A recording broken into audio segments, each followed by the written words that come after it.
Good morning and a hearty welcome to you all in this session of our series First Hand.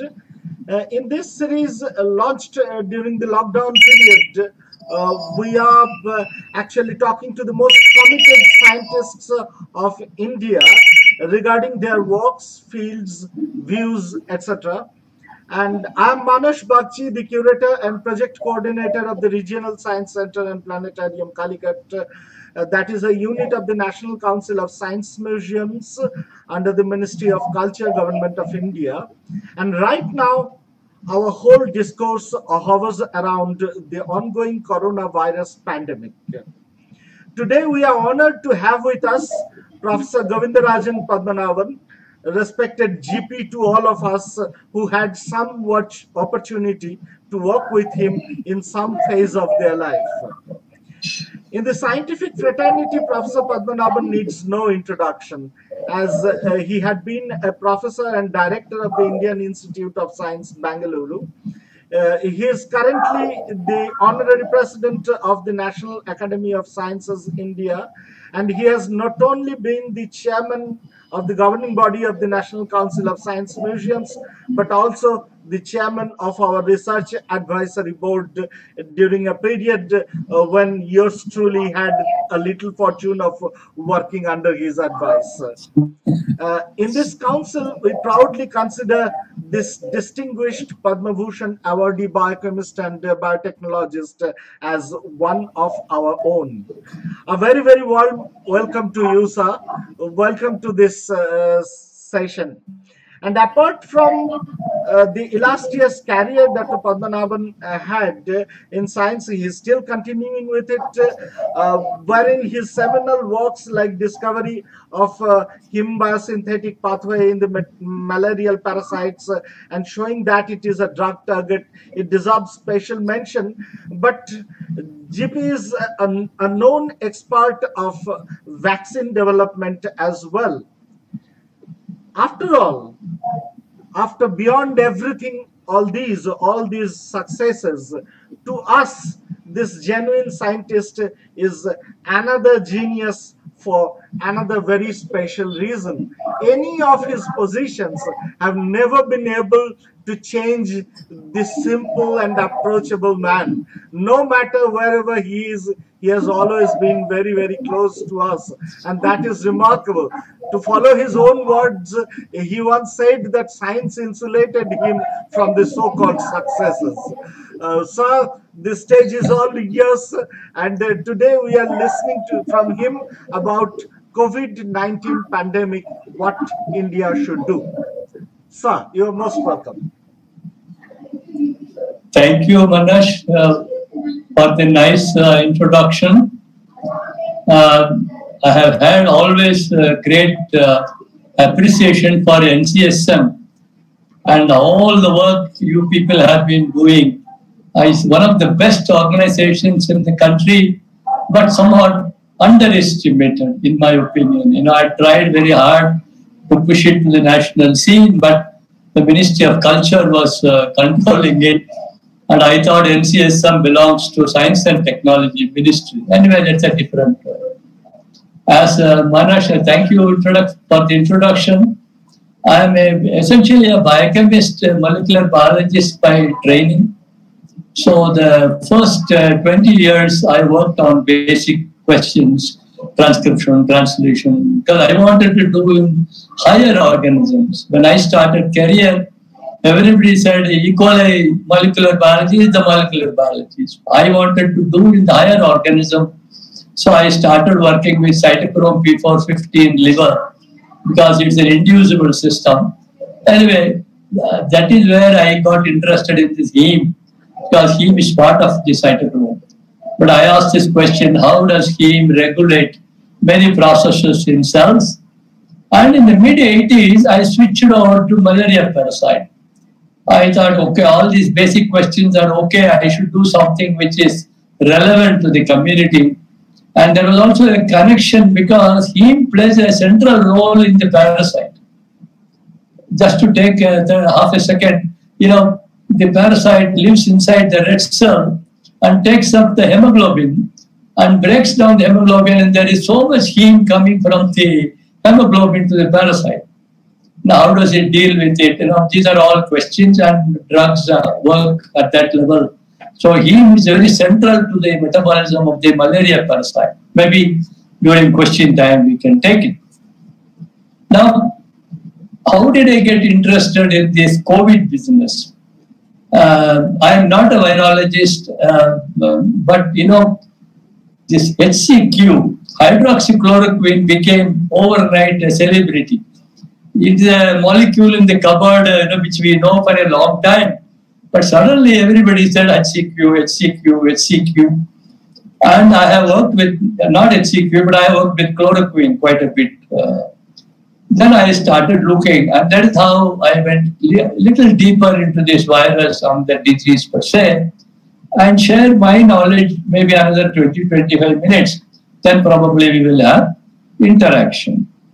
The pandemics, for example, the earliest pandemic in the 20th century, we all know, is the Spanish flu. In 1918, it infected something like 350 million to a billion people and killed 20 to 50 million. Huge number of deaths were caused by Spanish flu, but subsequently we have had many Asian flu, we have had avian flu, we have had MERS, that is the Middle East Respiratory Syndrome. We have had other type Ebola viruses, bird flu. Many of these are defined. They will say H1N1, H2N5, just to tell the audience what does this H and N stand for. H is hemoglobin, N is neuraminidase. Depending, they are variants. Depending on the variant, these will be labeled. But coming to coronaviruses, I think there are 7 coronaviruses, of which 3 have become very dominant. SARS, COVID is the latest one, and the MERS, that is the Middle East Respiratory Syndrome, and SARS-1 and SARS-2. The other 4 are milder, including common cold, is called by a coronavirus actually. Now, coming to COVID-2 itself, SARS-2 itself, it is an RNA virus. It has 30 kilobase, 30,000 alphabets for those who are not in this field. Now this RNA virus, how does it, if it infects the cell? Through a receptor. And many of you may know the receptor is known as ACE2. Angiotensin converting enzyme 2 receptor is active. The virus will bind to that. How does it bind? The RNA virus codes for 29 proteins. The first 16, they are made as what we call as a polyprotein, including proteases and so on, and then they are chopped up, and you end up with something like 16 proteins. Then there are 13 other proteins. But the most crucial for our discussion would be the SPE, the structural proteins, the spike protein, the envelope protein, the membrane protein, the nucleocapsid protein. These are the 4 structural proteins, and S stands for spike protein. The name of corona comes from this spike, which is crown-like structure. The spikes are the one, this gives this crown-like structure. And through the spike protein, the virus binds to the receptor, that is the ACE2 receptor. Once it binds, and there is a region called as receptor binding domain of the spike protein, which binds and then it is internalized. When the virus is internalized, then it is degraded. And again, you will see, as I said, it codes for many proteins, including RNA-dependent RNA polymerase. That means the RNA of the virus is amplified, and all other proteins are made. The envelope protein is made, the membrane protein is made, the nucleocapsid is made. The whole virus is assembled, and it comes out of the cell. And it kills this cell. and goes to the next cell. So like that it will move, and especially in the lung cell, what we call as alveoli, which main function is to transport oxygen to the capillaries. When this cell is killed by this virus, it attracts all the immune cells. White cells are released to kill this infected cell, and you have huge release of what we call as cytokines and chemokines. They refer to this as a cytokine storm. Though what happens is these cells are killed and you have dead cells accumulating, fluid accumulating, and therefore you see oxygen transport is affected, and that is you end up with pneumonia. And that is where, this is the general principle of coronaviruses which cause pneumonia. But COV-2 seems to be very, very aggressive. Yeah, although it is affecting only a very small percentage of the population, so far as mortality is concerned. Now, I got interested, as I said, when hydroxychloroquine came into the picture. Now, I was wondering, suddenly, how does hydroxychloroquine, we know how it acts in malaria, I will come to it in a minute. But how does it act in COV-2? Incidentally, I should tell you, there has not been a major clinical trial where it has been proven it works. But Chinese published the earliest paper, and they said we have tested it 10 different hospitals in Wuhan. And incidentally, you all know this disease came out of a single individual, a 41-year-old individual in Wuhan, who is supposed to have carried the virus from the seafood market. And the virus, yes, I lost the trend. So you were talking about the first person who got infected. Yeah, that infected, and he brought the disease and so on, and it, yes, we were talking about hydroxychloroquine actually. So as I said, these people in Chinese publications said we have tested it in 10 hospitals. They didn't do HCQ. They actually used chloroquine phosphate, and then said chloroquine phosphate is useful. And then subsequently what has happened, hydroxychloroquine is less toxic than chloroquine. And generally, and it was shown earlier to work in cell culture. It does inhibit SARS in a cell culture. And how does it work? Hydroxychloroquine can enter into the cell, as I told you, the infected cell. The infected cell requires acidic pH for the virus to multiply. So when hydroxychloroquine enters, it gets protonated and increases the pH of the what we call as the endosome. Once the pH increases, the virus cannot replicate. So virus requires an acidic environment for replication. That is the basis by which hydroxychloroquine is supposed to act. But as I said, apart from the Chinese study, the French came into the picture. The French said, we have tested hydroxychloroquine and azithromycin. Now, azithromycin is a macrolide antibiotic, and they reported fantastic results with hydroxychloroquine, azithromycin combination. The whole thing became political. You all know President Trump said HCQ is a game changer or a magic drug and all that. And the French people released their data on hydroxychloroquine, azithromycin to the French president, rather than publishing a paper or something like that. Very interesting. These are all political, because you also know there's a controversy going on between Chinese versus Europe and US on one side. We will maybe take it up during discussion time, the role of Chinese in the whole thing. But definitely the disease came from China in December 2019. The genetics of an individual may decide on the susceptibility. why even between young people, one person is affected, another person is not affected. There is a huge amount of variability between individuals. Is it possible that there is a difference in the genetics? That means what we call as polymorphisms in the nucleotide, single nucleotide polymorphisms, SNPs. Is it worth looking at, correlation of genetics? Partha may be interested in this kind of study, whether there is any correlation between human genetics and susceptibility. Is there something that is, protects Indians? It may be totally wrong. We do not know. Over a period of time, the cases may increase. But looking at the past history for the last 50 days or so, somehow it looks that, in my perception, the number of cases are not going to decrease. The number of cases will keep on increasing, infected cases.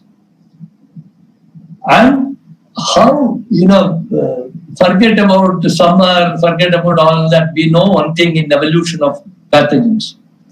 They have this policy of live and let live. That means what they will do, initially they will be very virulent and kill the cells. Then they will find there are no hosts to survive. Then they will make a deal. So we will cohabit. That is how you get every year you get cold, every year you get influenza, but this will be milder. But once in a way, maybe 5 years, 10 years, some mutation make it virulent. Now this cycle of pathogens is very well known. Virulence, attenuation, virulence. So hopefully I feel better. Our social distancing, this thing works or not. In my opinion, in a month or two, probably this virus virulence will come down. Of course, there are modeling people who are predicting all kinds of things. I do not know. Some people are telling it will come back virulent.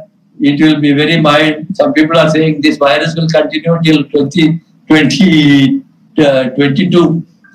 All are based on modeling. I really do not know whom to believe. Can't understand much of the modeling processes also. But the point is, I do feel the virus will come down after maybe a couple of months, and then probably we will have a vaccine also over a period of time, and people will be protected, in my opinion. So basically, I thought I will send this message and then probably open it up for discussion. If you have questions, and if you can answer, I will answer. Good. Thank you so much. Yeah. Sure, sir. That is an excellent discourse that you have given. And now I'd like to open up for further. Can't hear you. Can you hear me, sir? Yeah. Now I can hear. Yeah. Yes. And it is a great day for us today that PPM, who had been our last guest in our last program, he is also here in this session. I'd like to invite PPM here, sir. You are most welcome. And you sent the ball rolling in discussion, sir. Do you have any question to put up to GP? So, sure, I'm happy to set the ball rolling. Professor Padmanabhan, that was a fantastic summary of what's going on in the field of treatment and future control of COVID-19. One of the things that's floating around in the community, in the lay community, is that we have had malaria. We've been exposed to malaria. We've been exposed to tuberculosis. We've had some BCG vaccines and things like that. Is it possible that that's the reason why the hit that this particular virus has made on the people of India is lower? Of course, you've alluded to the other possibility of genetic constellation, genetic composition of the people of India protecting. First of all, I'm not even sure that we have enough data to tell us that we are actually protected, but be that as it may, what is your view about the past exposure to vaccines that we have had vis-a-vis the control of SARS-CoV-2? Thank you, Partha. This genetic protection, just a paper that was sent to me last night It's a cell paper, it is coming. It doesn't talk about India. It just talks about importance of human genetics in protection against infectious diseases in relevance to COVID-2. So we will see what exact correlation one can see. That is a different thing. I agree. In fact, people say the more unhygienic conditions we have had in this country, the more stronger our immunity has built. You know, it is very true. The first thing with people from abroad come, you know, they have the stomach pain and diarrhea and things like that. You know, their immunity is much, much lower compared to our immunity. And so far as BCG, we still do not, in fact, DPT is supporting a project. There is a company which has come up with recombinant BCG as a possible vaccine for this. We do not know whether it is going to work, but this will be general immunity. It's not going to be specific. It might work, it might not work, we do not know. But I do believe there is a built-in protective mechanism in India, within India, whether it is because of BCG, because of our exposure to very many pathogens in our life, or some contribution by the genetic composition, we do not know. As you also rightly said, we still don't know whether we are protected. We don't know at this point of time. But the past history, to my mind, it looks, the number of cases will keep on increasing, but the mortality may not increase like that. This is my feeling at this point of time, but I do not know, I can't vouch for it. But so far as the history goes, our mortality is much, much lower. For a country, of course, it's godsend, in my opinion. If we have no hospitals, we have no health system, we really do not have anything to protect our people. You know, even this number, we are having a problem.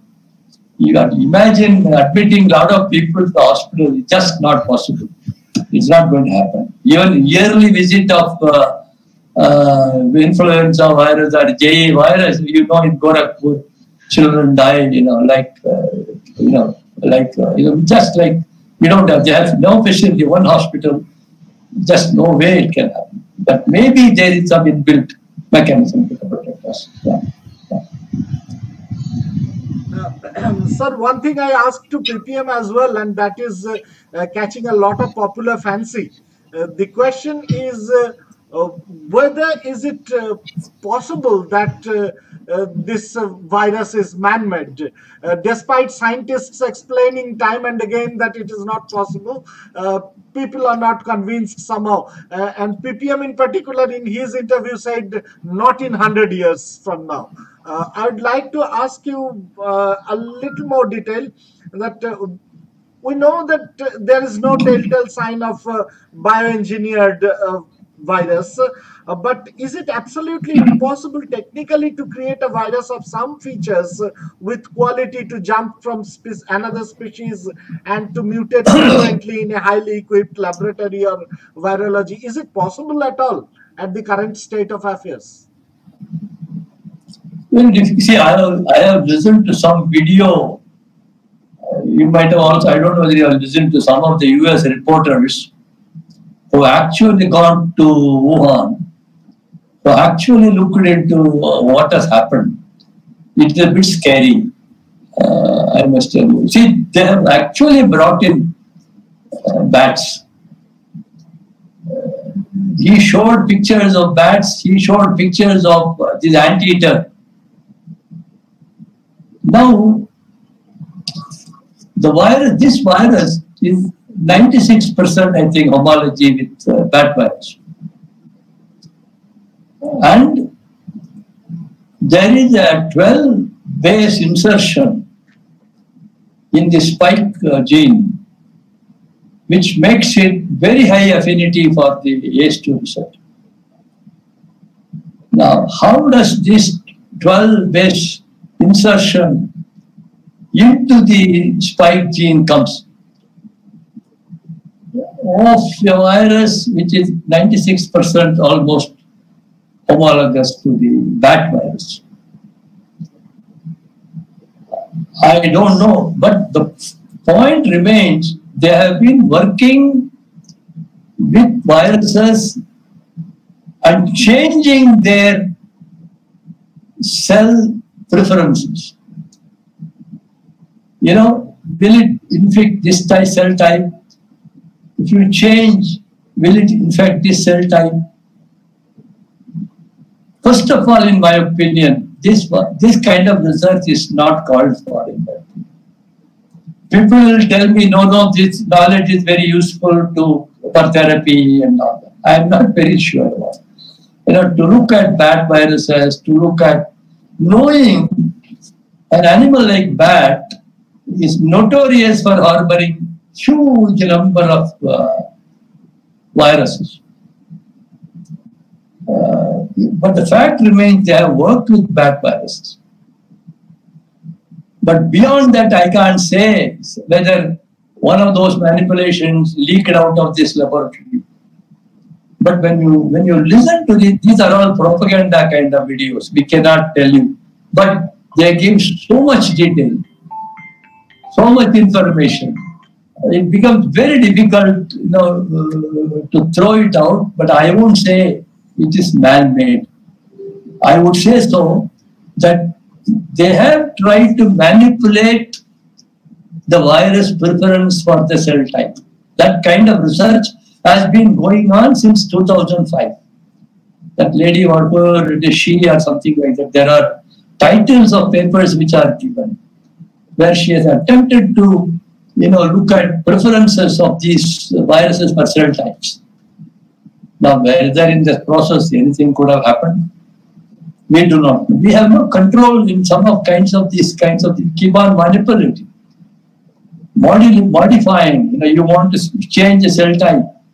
You want to change a bat virus, whether it will have a preference for a human cell type.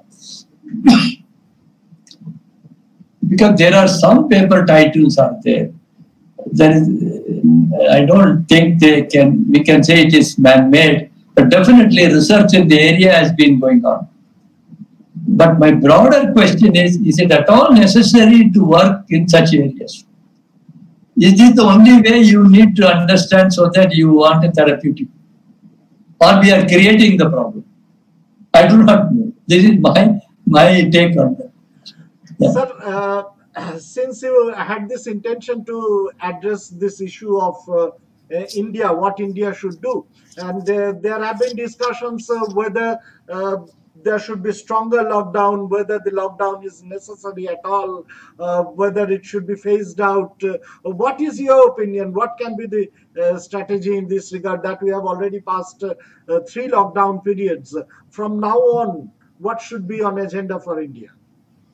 No, I felt the initial lockdown was okay. It at least, see, lockdown at best can only delay the process. It cannot prevent. I somehow feel no, outcome coming from extending these lockdowns beyond a point. They have already affected the economy in a great way.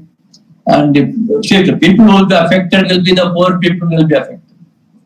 Now, do you die of life or you die of livelihood? This is what people are asking this question.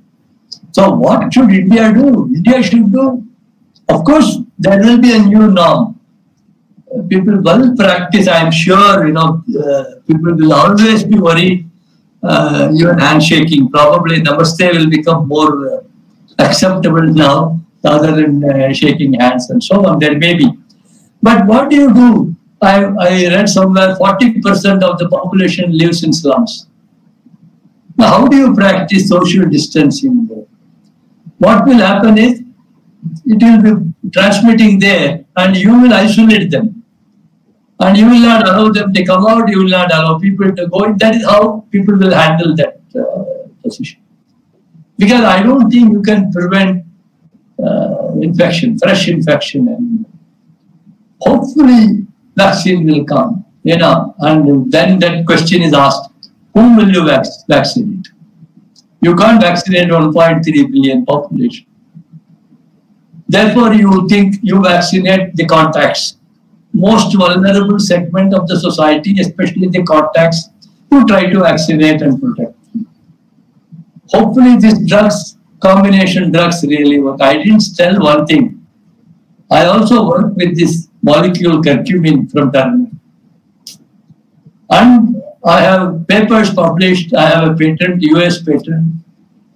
As an adjunct drug, it does fantastic things to protect against malaria, including cerebral malaria.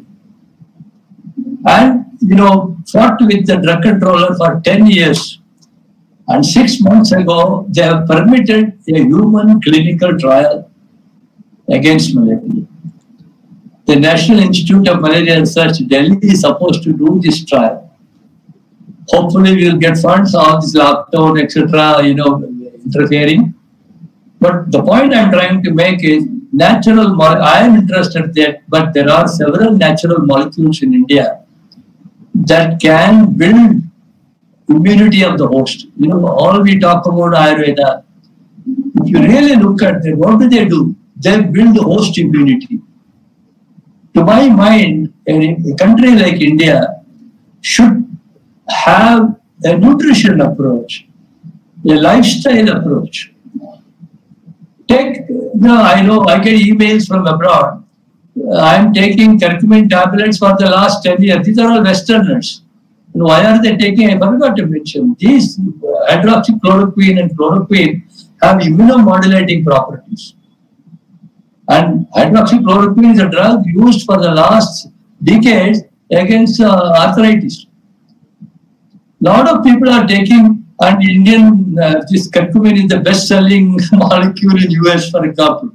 They are all taking it for arthritis, immune disorder, lupus, arthritis, they are all taking it. I'm just giving curcumin because I know about it, because there are many other natural molecules, in my opinion, natural preparations, which will build the host immunity. As a part of our dietary position, and our way of life, I think we should prevent such things. That is the best thing India can do. Drugs, vaccines, in my opinion, will only control, will not contain.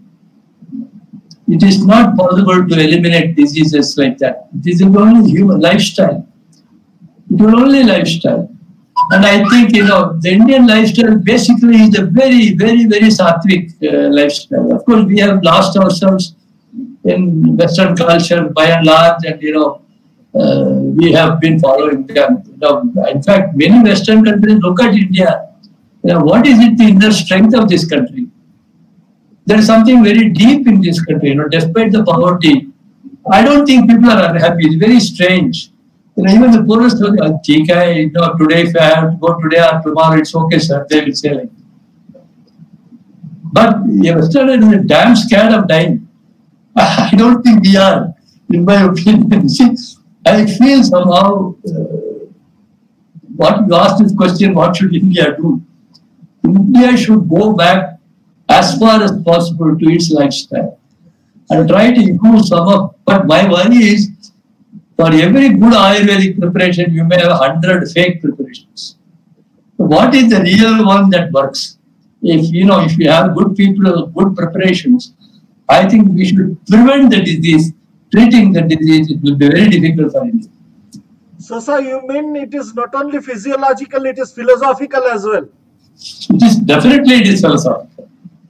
I practice quite a bit of many of these things. So people, for example, ask me, you look the same for decades. I don't know whether I look the same for decades. But the point remains, I practice. In the sense, I don't think I'm carrying the world on my shoulder. I do my best. If you succeed, okay. If I fail also, I try. Okay, I try.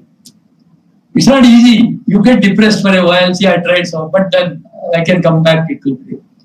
I think it is very important to have, this kind of feeling in life. It's not, we are not the only ones carrying this world on our shoulder. There are many things beyond us which control us. So you are right. Physiology and philosophy will take us forward. So one question I'd like to put up is, as a treatment protocol, pulled antibody against the virus from plasma or cured patients sounds acceptable to many people. I mean, you already touched upon this a little, but I'd like to know a little more detail about that. How much breakthrough has yet been made in this biosynthesizing the same antibody, or on commercial basis or at low cost? Is it a real solution? I mean, or is there any development in this regard? Yeah. See, initially they were going back and forth. See, what is the one problem with antibody therapy?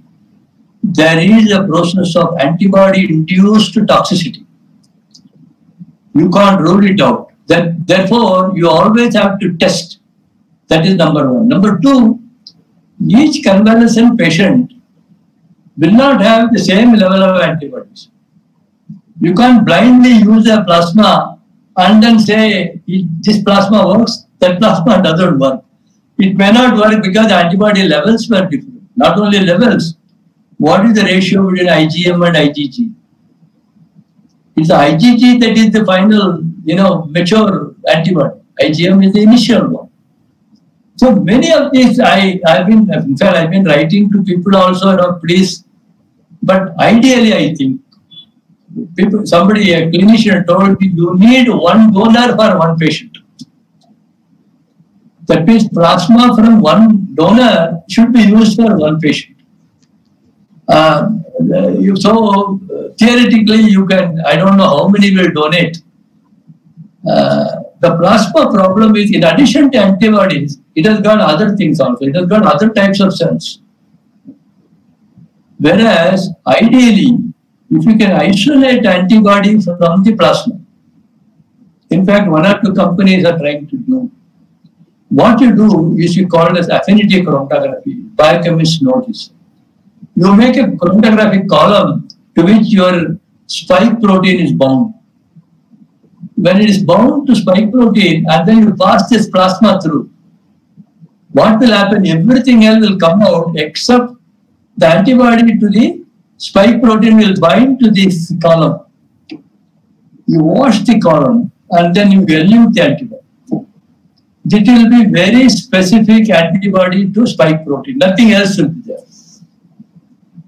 That is ideal. I have been asking companies, can you go ahead and scale it up? They can scale up 1,000 liters, 10,000 liters. It is not a problem for them. But even then, how many patients can be treated? I have no, it's difficult. Unless we inject the antibodies and you find out what is the neutralizing antibody level. Antibodies must be neutralizing antibodies. Simply IgG will not be enough. So, other day I saw in the news, the TV that now ICMR is now extended to some 20 hospitals or 12 hospitals, something like that. So, they are slowly expanding. But is it in a scale that can be used within a very large thing? I do not know. But this is really an approach that can be tried. But we have to take care of immunotoxicity. That is very important. So I think PPM has something to contribute. Right. Yeah. Professor Padmanabhan, can I slightly shift gears and talk about, request you to make your views felt about something else, which is right now, I think, India and the rest of the world, what we are facing is testing for this. We really need to do more and more testing to be able to understand how much of herd immunity is there and so on. And we are unable to do that primarily because, we are not testing and we have other kinds of constraints such as BSL-2, such as RT-PCR machines, etc.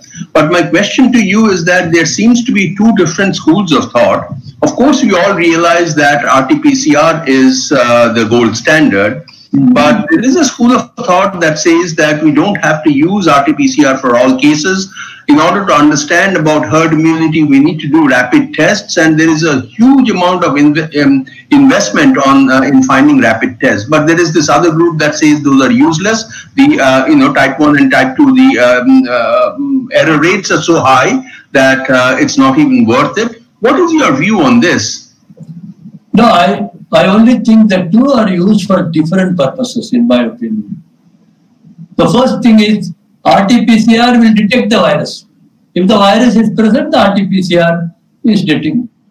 And here also there are people who believe presence of virus doesn't mean disease. You know, this is very well known in malaria. For example, there are children who are running around with the parasite, they don't show the disease. But to detect the virus, you need the RT-PCR. But in antibody, I feel herd immunity in particular, antibody detection would be very useful. In my opinion, we should not correlate the antibody levels with the presence of the virus. That was the problem in the beginning in Karnataka.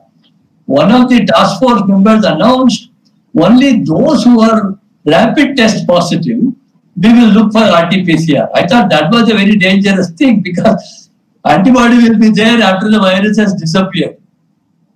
Or it will be very early, it will be asymptomatic. You know, you have very early virus, you still haven't seen the antibody, you will not detect the antibody. In either case, you will get in the wrong conclusion. But antibody definitely has its own use, especially for what is the spread of the virus in the community. For herd immunity, I really think a rapid test is useful. So far as herd immunity is concerned.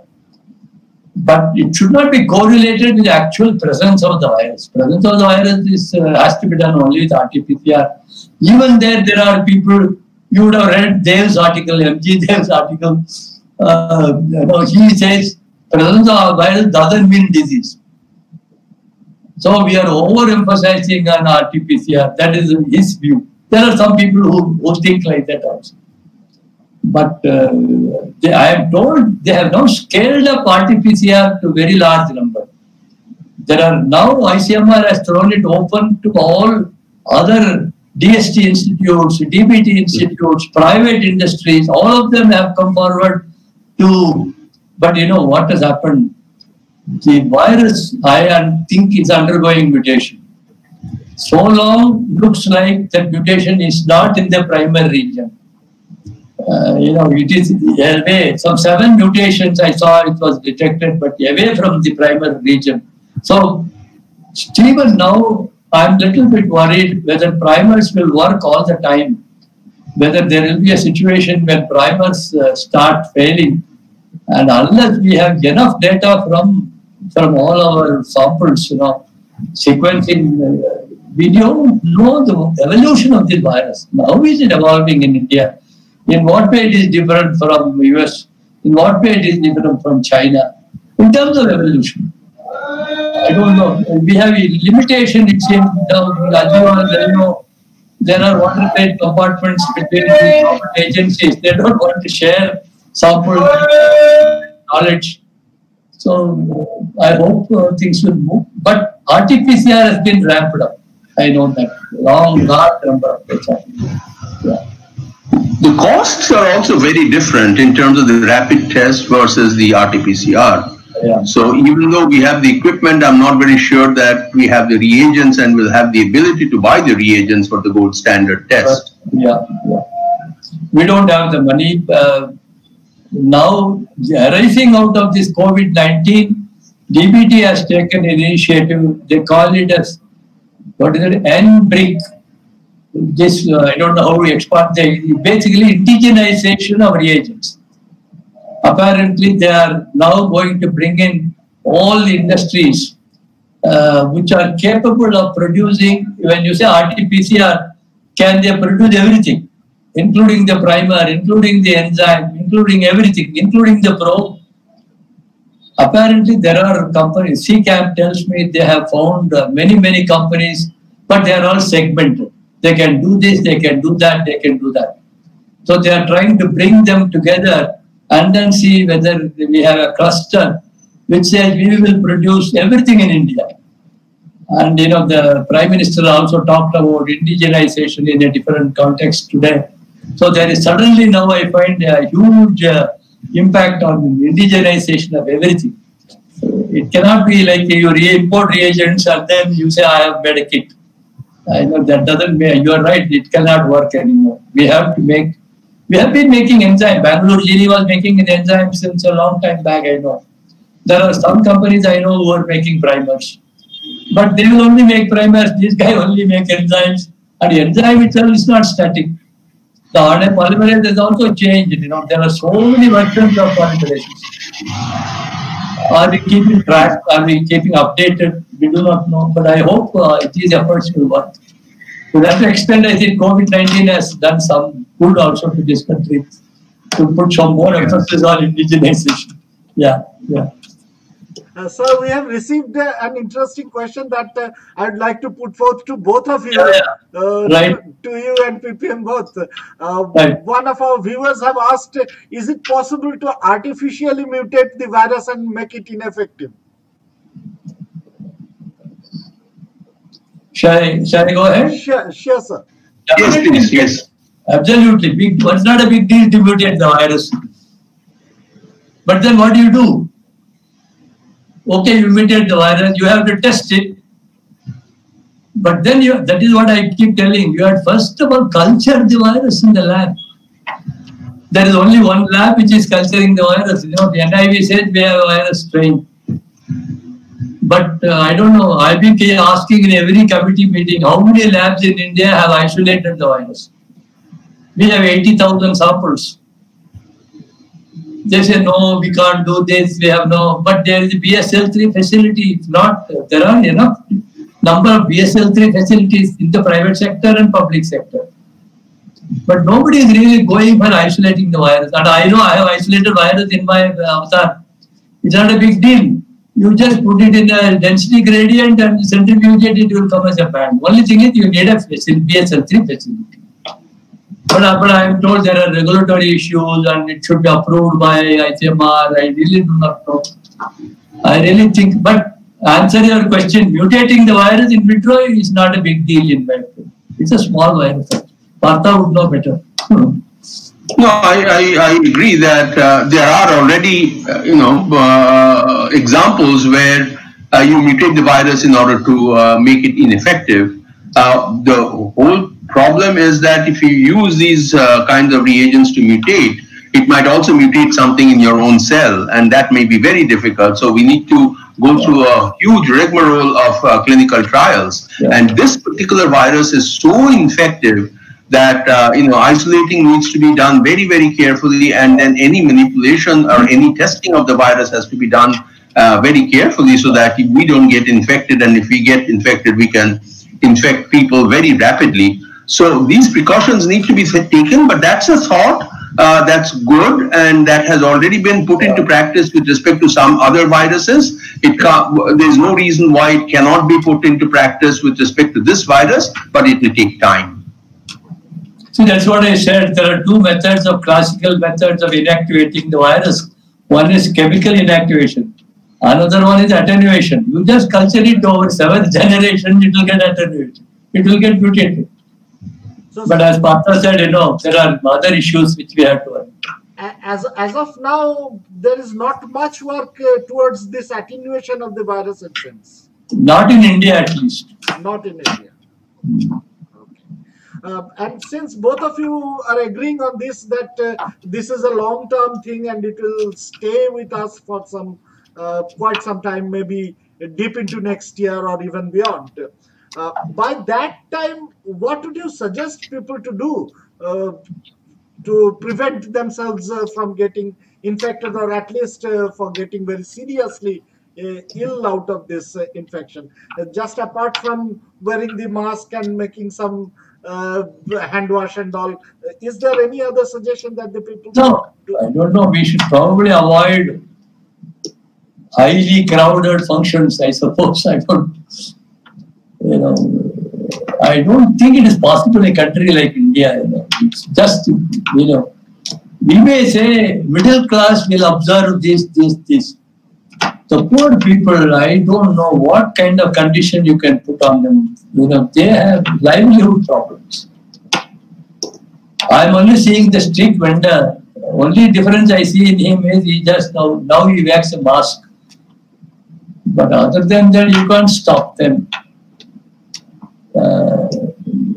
I'm only hoping, as I said, virus will spread. Maybe we will not get that much mortality, and by that time herd immunity will develop, I suppose. So, Manoj, I have very, very similar thoughts as to about this that Professor Padmanabhan has also said. Other than wearing a mask, there is hardly anything that we can do. Yeah. But as I've said that, this particular virus is a very kind virus. It propagates itself but does not kill many people. So many of us will actually be infected with the virus. We will develop immunity, but we hope. Well, I'm sort of over the hill, so is Professor Padmanabhan. The younger people, they probably will not, they most likely will, most of them will be asymptomatic, and they will gain immunity. They will also transmit to other people that they mix with, but that's about it. I mean, we can't do anything more than using a mask and trying to, distance ourselves as much as possible, including something that Professor Padmanabhan said, that avoid public meetings and avoid assemblages of people. So regarding this being asymptomatic, I have one question. That normally when people become asymptomatic, I asked you one day also, I asked it to PPM, how long can it still remain in the body beyond a certain period? Is it possible for the virus to still remain in the body and remain active to infect others even though someone is asymptomatic? No. So we honestly don't know what happens in asymptomatic cases because we haven't done as much testing. But for people who are recovering, we know they presented themselves with symptoms. But for people who are recovering, we know that at some stage they are becoming virus negative, right? And that period is about 28 days max. So that's about it. I mean, we would expect that asymptomatic individuals at the maximum will also be like that. Only thing is, virus will be excreted in the feces. Because there is a project who want to, interesting project, they want to analyze feces for the presence of the virus and then do the lockdown based on that actually. That was the objective of the project. People come up with very, very different ideas, but it will be excreted in the feces actually. Why? Same thing has happened to the other virus also, diarrhea viruses. They've already detected this virus in wastewater. Wastewater, okay. Yes. Yeah, it will be there. It will be there. Yeah. Sir, so far the data we have, is there any difference between the kind of strains that we are getting in India and that are affecting the European or American countries? Personally, I feel we have not done enough sequencing in India to say one way or the other. Somebody sent me yesterday only, we have apparently lodged 55 genome sequences in that GISAID portal, compared to 17,000 which has been lodged by other countries. So I don't know, Bharata would know better whether it is. So right now we have about 200 from India, and it's correctly pointed out about 17,000 now, 16,000 something. I also want to mention one other thing to Mr. Bagchi. Mr. Bagchi, please don't use the word strain.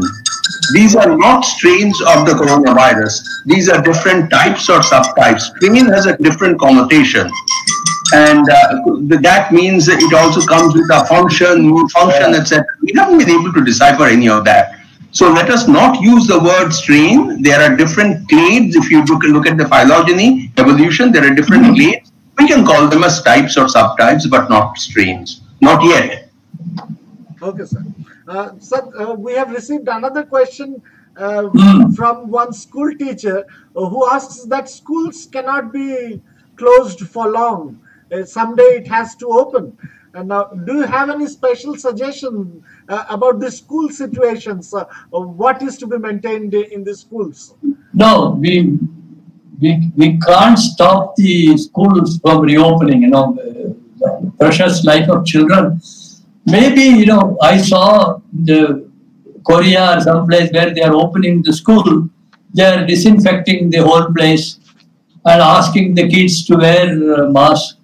Apart from that, I didn't see any special, and asked the children not to be in physical contact as much as possible. And you can't prevent children from hugging each other, you know. But by and large, some of these regulations can be put.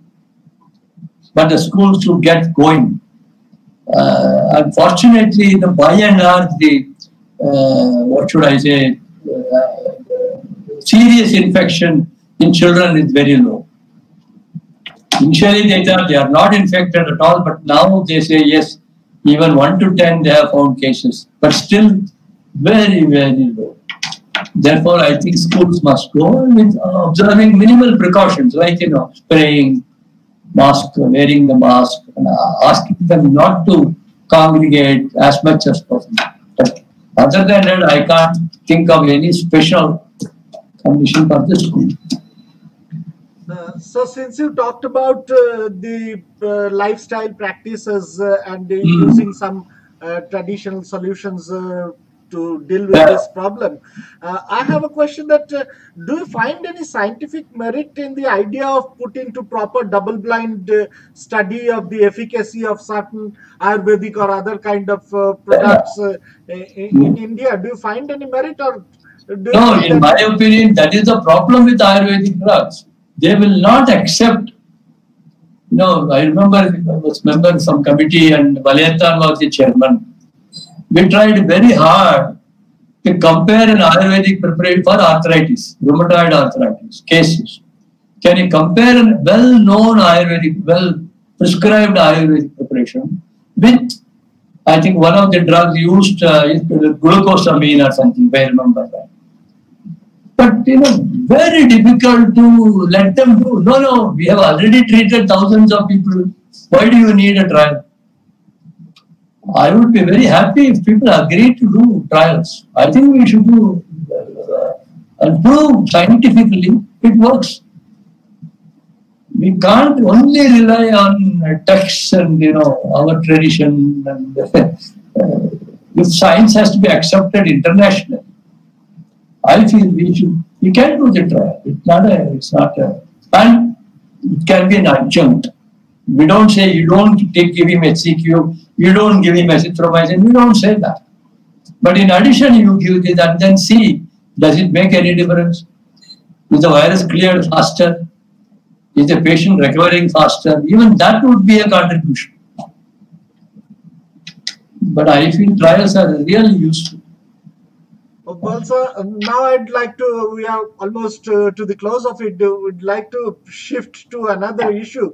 Since both of you are very active in popularizing science in many possible ways, and there is a prevalent fear that after this virus infection or this pandemic, people will really be scared about getting together in certain places, and science centers are places where one must come, and it is not like other museums where you just keep things and people can see and go.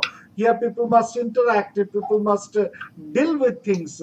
Now, what do you think that we should do to keep our business rolling? Not only business, to keep our objectives in place and telling people that without the science there is no other way to deal with these problems?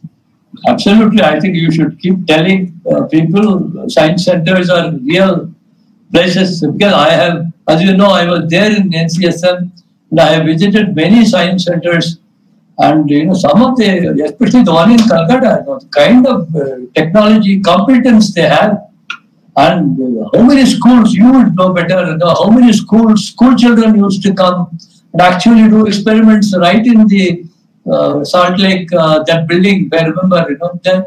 So I think this should go on. Maybe you can still practice this social distancing, you know, ask them not to crowd around the place. Maybe you will not be able to handle, say, 100 people in 5 minutes. Maybe it should be limited to 10 people. Something like that can be done. So the time is prolonged, but nobody should avoid coming to places like science centers. You know, Calcutta has the Science City, Science Center. You know, I think these are all great places, in my opinion, to develop culture of science in the country. And I honestly believe it's the one city in India still respects science. Calcutta is one city where still scientists are respected. By and large, I should think like that. And at the Institute of Science, 30% of our students are from West Bengal. Why? That is because they have a passion for science. So I feel, you should still go on, you should still popularize, and also popularize what are all the precautions they should take. Let them come, but they should take precautions. So, Manoj Babu, I have something also to add to what Professor Padmanabhan just said. I think you now have an added role. You have a much greater responsibility now than ever before, primarily to cater to the misconceptions about the COVID-19, about how the virus spreads, whether the virulence of the virus and all of that. You are a storehouse of information now about this virus, about the disease, and you should propagate that in a meaningful way, of course, without assembly. So maybe you should just change your mode of transmission or reaching out to the public using various kinds of electronic.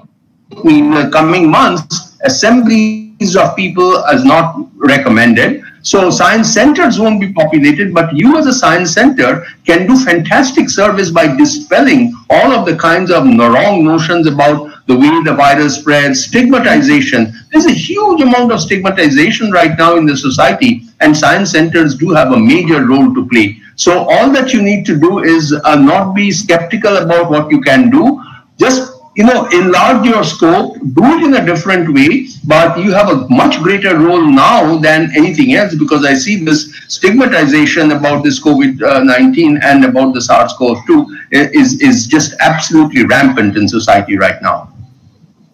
So I think that's a very important point. So both of you think that while there can be some shifting in modes, we must be much more aggressive with our objective in general. Absolutely. Much more aggressive. And this is an opportunity for science to be more center stage. I have never seen so much science discussed on TV channels. You see TV channels, they discuss so much these days. Vaccines are made, vaccines are destroyed, everything on TV channel. So, but anyway, at least science is being discussed today. It has come to, I think we should, your centers have a great role to play. Probably this is one occasion when people can understand that when it was a real crisis, it was only science that was fighting for people. Right. And everything else had to take a back seat. Well, sir, with your advice and inspiration, I think we should be able to go by that and be much more effective to the society in general. And well, we end it here itself today. Thank you very much, and we look forward to meeting you once again, probably when the scenario evolves a little bit more and we have more data to discuss some more issues. Thank you very much. So both of you. I would also like to register my thanks to Professor Padmanabhan for making the time to reach out to the general public of India with all the experience that he has in various kinds of infectious diseases in particular. So thank you very much, Professor Padmanabhan, for joining this show. Thank you, Partha. Thank you, Manas. Thank you for giving me this opportunity. It's been a great pleasure for me to share some of my thoughts, and wish you all the very best. Thank you so much. Thank you, sir. Thank you. Thank you.